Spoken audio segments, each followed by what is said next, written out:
You're listening to JW Raw with Eminem.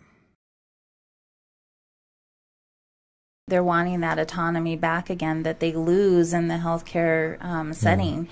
And now that there's more choices and cannabis is becoming more and more available to people, they're opting for the lesser of all the evils. There's less side effects of cannabis and, just overall health. And I think just people are tired of popping pills all day long. And Mikhail talked about that. He was literally addicted to 14, 15 different pharmaceutical pills. And one day he decided to just take control of his life and got into some yoga and some other therapy and stuff, and it's working out for him. But you guys, it seems, is another avenue for that. A lot of people are able to give up their pharmaceutical stuff for your product.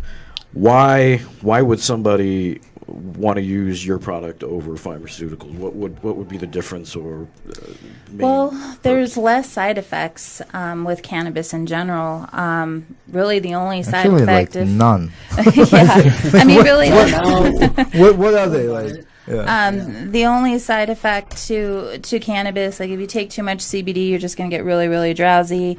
If you smoke too much medical cannabis, you'll go to sleep or you get the munchies. But that's about the extent of it. It's not heavy bill for your grocery every month. And in some cases, people have adverse reactions to where they get anxiety from it, and they have those little freakouts. Yeah. But on the flip side, that's where having a better understanding of CBD and hemp-based cannabis and the different strains, because you can use these other cannabinoids to actually mitigate most if not all of the negative effects from marijuana, from THC in particular.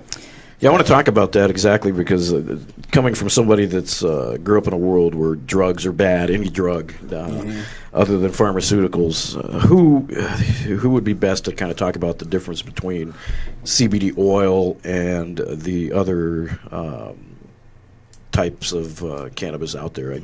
I guess explain the difference, because there is a lot of confusion about that. So major difference between what most people refer to as cannabis oil.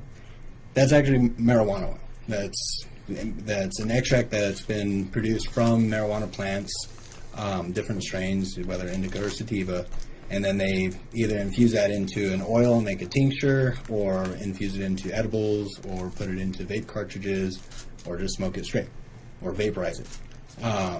The same type of extracts are prevalent in like the CBD industry.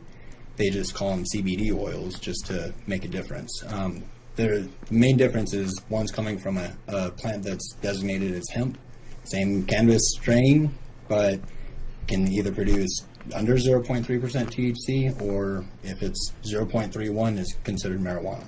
So it just really comes down to the growing conditions. But there's really not much difference between a cannabis oil that you get from a dispensary compared to what you get just buying off the internet from a CBD shop, except for the THC content.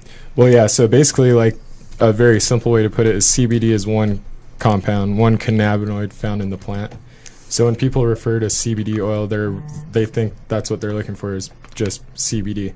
And that's it gets really confusing, but a lot of our products are what we call full spectrum, meaning that the extract derived from the plant material not only contains CBD, but it contains other cannabinoids that people don't even realize they need. But, so far through research, these cannabinoids that we're finding are beneficial for, in one way or another. So, for instance, the Hecka Hemp Co. oral tinctures, all but one that we offer is a full spectrum. So you're not only getting the amount of CBD labeled on the bottle, but you're also getting trace amounts of other cannabinoids and even a fraction of THC that's not going to be enough to feel or cause a psychoactive effect, but it's all in there. It's the entourage effect. So through these doors walk the greatest fighters in the world.